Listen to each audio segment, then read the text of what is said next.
Mungkin saya ambil kesempatan pada hari ini untuk mengingatkan kepada segenap pendengar radio Institut Kefahaman Islam Malaysia bahawa kita kena hati-hati dalam bab iaitu golongan-golongan orang yang tiada ilmu baginya dalam Islam tapi berbicara dalam al-agama lalu masuk dalam pendapatnya yang pelik-pelik. Konon dia sufi yang tinggi, itu adalah batil.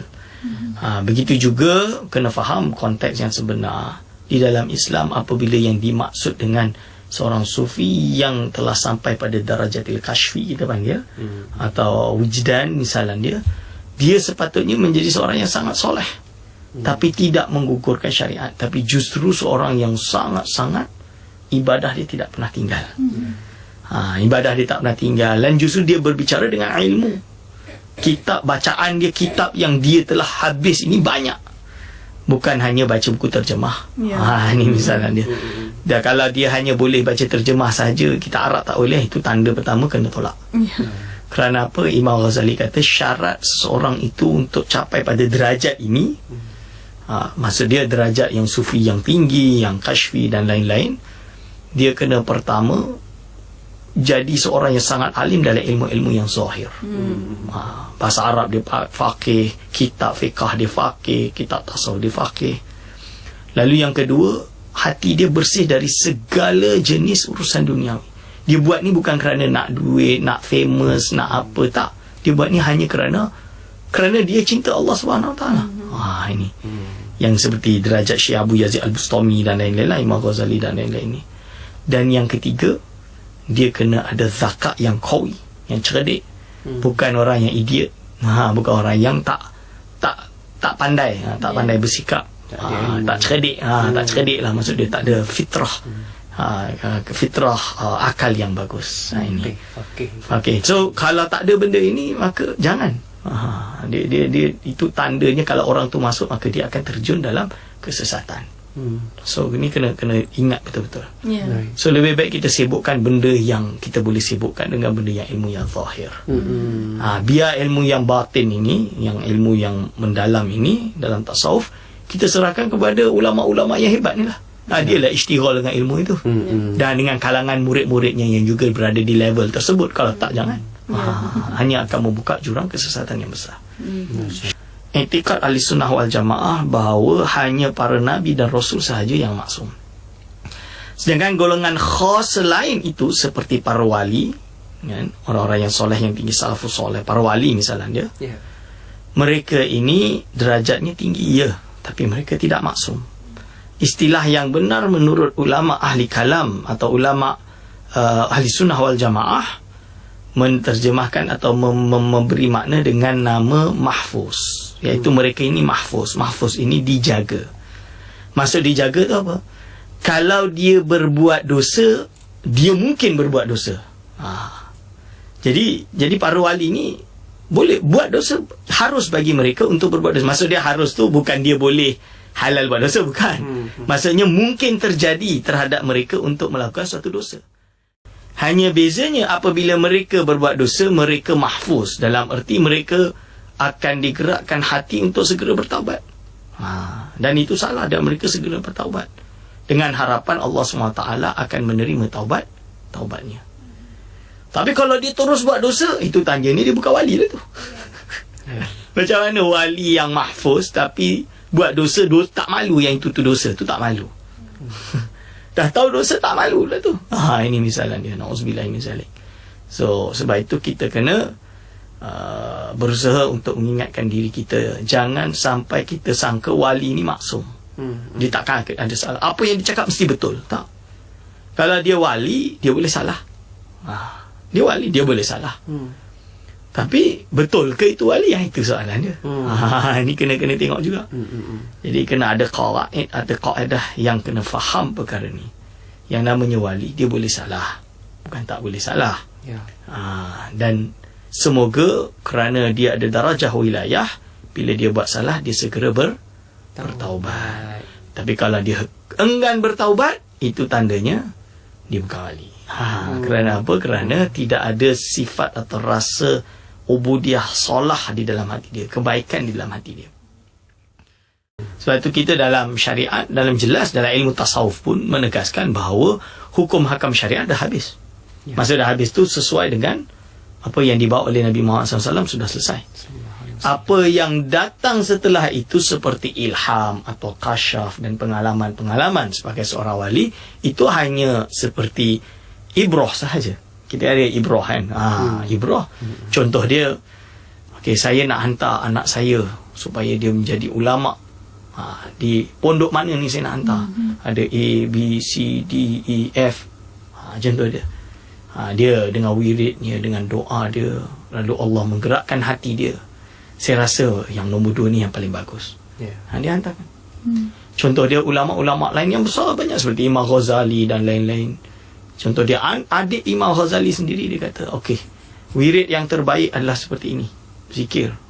Contoh dia, apa yang kita baca banyak berapa kali zikir la ilaha illallah. Syekh Abdul Qadir Jalani, dia mentalkinkan murid dia berapa banyak, iaitu membaca la ilaha illallah 176 ke 178 kali. Misalan dia tahlil. Ini wirid kamu. So bukan dia nak kata kena sebanyak itu, tak, dia tak kata macam tu. Maksud dia kalau tak buat 176 tadi atau berapa misalan dia, contoh dia 10,000 ke misalan dia, berarti kau masuk neraka, tak, itu menambah syariat. Cuma dia memberi petua. Kalau kau nak dapatkan khusyuk di dalam berzikir, kena berzikirlah. Kan jelas dalam Quran, berzikir ini dapat menenangkan hati. So berapa jumlah zikir tu? Ini contoh dia. Okey, kita disiplinkan diri setiap hari 10,000. Ini contoh dia. So akhirnya dia wirid, alhamdulillah. Begitu juga dengan hizib-hizib ulama. Syekh Habib Abdullah Al-Haddad, dia susun ratib dia, ratib Al-Haddad yang terkenal. Kalau di negeri Johor, semua membacanya. Hampir semua masjid dah baca. So Ar-Ratib Al-Haddad misalnya, Ratibul Haddad. So Ratib Al-Haddad tu apa? Dia ialah berdasarkan pengalaman dia sebagai seorang sufi yang besar. So ayat-ayat Al-Quran yang dibaca, Qul huwallahu 3 kali, Qul a'udzu birabbil falaq, Qul a'udzu binnas, lalu apa zikir yang warid, zikir yang ni dia disusun, dijadikan ratib. Nanti kita panggil ratib. Itu tak ada masalah. Iaitu golongan-golongan sufi yang dipanggil sebagai ahlus sufi yang sampai ke maqam irfan. Sampai ke maqam irfan ni maksudnya apa? Jadi mereka kerana syuhudnya. Jadi maksud kerana syuhudnya apa? Iaitu ketika mereka berzikir dengan terlalu khusyuknya, terlalu jadi mengingat Allah itu pada setiap zaman dan setiap waktu dan setiap lahzah, kita panggil macam itulah, yang menurut Imam Ghazali diistilahkan sebagai khawasul khawas.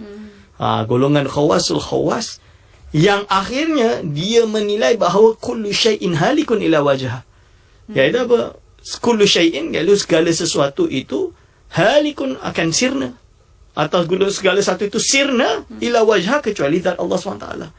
Dan apabila dia melihat diri dia nothing. Melihat alam ni nothing. Berarti kalau golongan macam ni yang kita panggil golongan sufi yang tinggi, ketika ditawarkanlah, ni kereta Mercedes, dia tengok Mercedes tu, bagi dia kereta Vespa yang buruk yang dah tak boleh jalan. Ketika dia diberi motosikal yang rosak, bagi dia ibarat emas yang berharga. Ini kalau golongan macam ni, dia bukan golongan wahdatul wujud, tapi ini golongan ahli tauhid yang betul-betul tinggi, dipanggil ahlul irfan atau lainnya. Ini adalah golongan-golongan sufi ahli tauhid yang di dalam perbuatan zikir mereka, ibadah mereka terlalu kuat dan istimrar, jadi terus menerus, menyebabkan mereka terjadinya kashfu wal wijdan, iaitu terbuka kasyaf dan wijdan di dalam jiwa mereka, sehingga merasakan hudur Allah Subhanahu Wa Taala pada setiap waktu dan setiap detik dalam kehidupan dia. Ini. So maksud dia apa? Maksud dia, jadi kalau ada apa pun kenikmatan duniawi yang fana ini, bagi dia tak berharga. Dia tak berharga. So contoh dia seperti Syekh Abu Yazid Al-Bustami, sebab itu dia keluar Syatahat. Syatahat ini kalam-kalam sufi yang tak dapat difahami. Contoh dia subhani ma'azama anni. Maha suci aku, tidak ada yang lebih agung daripada aku. Ini kalau kita dengar kufur ni. Dan nak buat macam ni, dia tengah syatahat. So dia tengah, otak dia tengah ialah macam hilang, dia tidak berada dalam dunia alam kesadaran. Tapi alam dalam keadaan bahasa Arab dia sakar, iaitu mabuk dalam cinta dengan Allah Subhanahu Wa Taala. So dalam kes seperti ini, orang seperti ini tak boleh nak dihukum. Sebab dia seperti orang yang hilang akal. Orang yang hilang akal, mana boleh kita nak hukum dia buat apa? Ustaz kalau minum khamar pun hilang akal, tak boleh dihukum. Itu lain. Dia minum tu adalah salah. Sebab tu dia hilang akal. So itu jelas salah. Tapi ini lain. Dia tengah ibadah, tapi Allah anugerahkan dia wujdan. Dan juga kasyaf. So nak buat macam mana? Tak boleh. Tapi perlu dijelaskan bahawa golongan seperti ini, tanda utamanya segala jenis duniawi itu tidak ada harganya. Kalau ada orang ngaku saya ni golongan macam ni lah, tapi macam normal, minta duit, nak kereta sedap, kalau kereta tak Mercedes tak nak lah naik, mesti BMW contoh dia, baju kena mahal, ini tanda dia bohong, dia bukan ahlul kasyaf tadi, bukan ahlul tauhid. Sebab kalau betul-betul golongan ahlul tauhid ini, dia dah tak kisah dah pakai slipper terbalik sebelah, yang kanan terbalik kot sebelah, dia tak kisah. Dia pakai sarung je ke, dan mereka justru ibadah dia mesti sangat tinggi. Jadi kalau solat tu tak payah cakap lah, memang sunat tu kalau solat tahajud tu 100 rakaat setiap malam. Contoh dia, maksudnya kalau baca Quran ni satu hari satu Quran. Kerana apa? Bagi mereka kalau 1 minit tidak berzikir, tidak berzikir kepada Allah, tidak ingat Allah, dia rasa rugi. Sebab itu sampai kepada derajat kullu syai'in halikun illa wajah. Untuk mencapai pada derajat ini, derajat yang muwahhid tadi, sebab itulah salah seorang ulama besar alam Melayu, iaitu Syekh Wan Daud Al-Fatani, dia karang kitab nama dia Al-Manhalu As-Safi. Ini kitab dia lah, Manhalu Safi, yang dicetak oleh Khazanah Fataniyah. Dari sini dia kata, dimulai dengan contoh dia, ma ra'aitu syai'an illa wa ra'aitu Allah fihi. Maksud dia apa? Orang sufi seperti ini, dia tidak melihat sesuatu itu sebagai sesuatu, yang dia lihat adalah Allah berada pada perkara tersebut. Jadi jangan faham Allah itu tahallul dengan benda tu, tak. Jadi dengan melihat alam ini, dia boleh tadabbur. Itu maksud dia. Kalau kita tengok bahasa Arab, wa illa wa ra'aitullaha fihi, maksud dia ialah kalau kita tengok gunung yang tinggi, macam mana Allah agungnya boleh menciptakan gunung yang besar. Bila dia tengok matahari, Masya Allah, teriknya matahari. Bayangkan kalau Allah siksa kita kena matahari je dah panas. Contoh dia tu. Ini yang dia maksud. Bukan berarti dia kata matahari itu Tuhan, atau Allah ini duduk dalam matahari. Tak, dia tak kata macam tu. Kalau orang tak faham, maka dia akan tuduh macam-macam. Dan golongan seperti ini, yang ahli tauhid yang berada pada derajat yang tinggi ini, dia mula dengan itu kerana apa? Kerana Allah SWT telah berfirman, iaitu apa? Sanurihim ayatina fil afaqi wa fi anfusihim hatta yatabayyana lahum annahul haq. Kami akan menunjukkan kepada mereka tanda-tanda kebesaran aku, iaitu Allah, iaitu di langit, kan? Dan juga maksud dia dengan cosmological evidence, langit, bumi dan lain-lain. Fil afaqi cosmological evidence, wa fi anfusihim, dan pada jiwa mereka sendiri. Ini yang datang suatu athar, ada yang kata ni bukan hadis, dan yang sahih dia bukan hadis, dia adalah qaul ulama salafus soleh, iaitu man arafa nafsahu arafa rabbahu. Siapa yang kenal diri dia, dia akan kenal Allah. Jadi ulama Imam Suyuti kata ini adalah qaul salafus soleh. Tapi Imam Ghazali quote kalam ini sebagai salah satu cara untuk mengenal Allah SWT. Sebab itu ulama mutakallim seperti Imam Ibn Tilimsani mengatakan bahawa Imam Fakhruddin Ar-Razi ada 4 cara untuk mengenal Allah. Salah satu dia adalah dia panggil dengan mengenal anfus, bidalilil anfus, dia kan, dalilul anfus. Ini.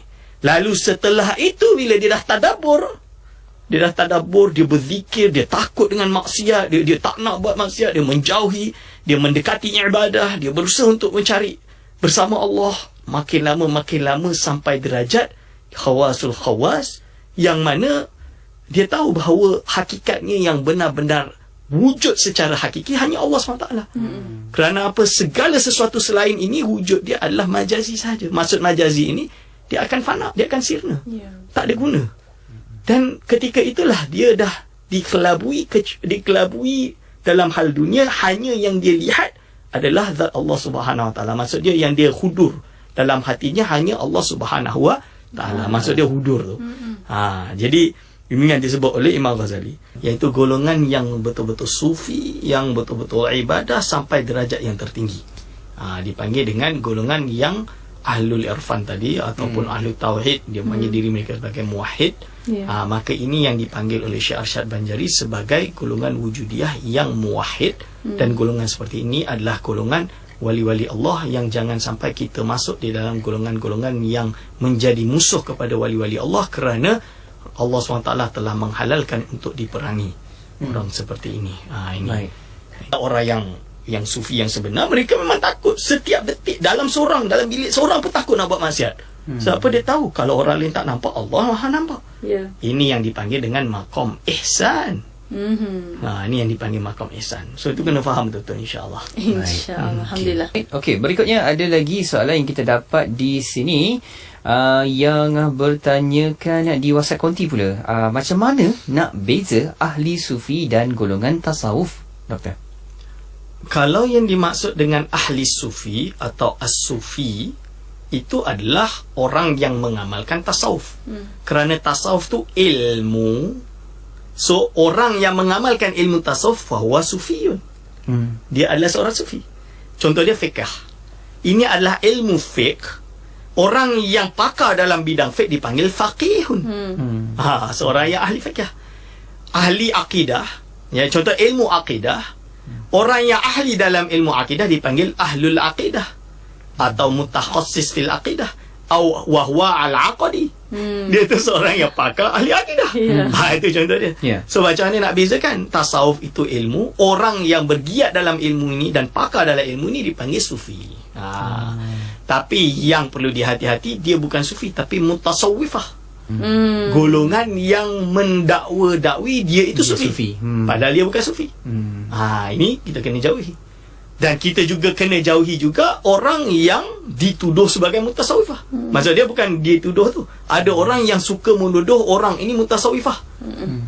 Jadi orang tu soleh dan lain-lain, hanya kerana tak faham akhirnya mengkafirkan orang, menyesatkan orang. Itu pun tak boleh juga. Jadi kita kena hati-hati semua jenis golongan yang suka radikal ni lah. Sikit-sikit hentam sana hentam sini, ini kita kena jauhi, insya-Allah. Okey, kita dah hampir sampai di hujung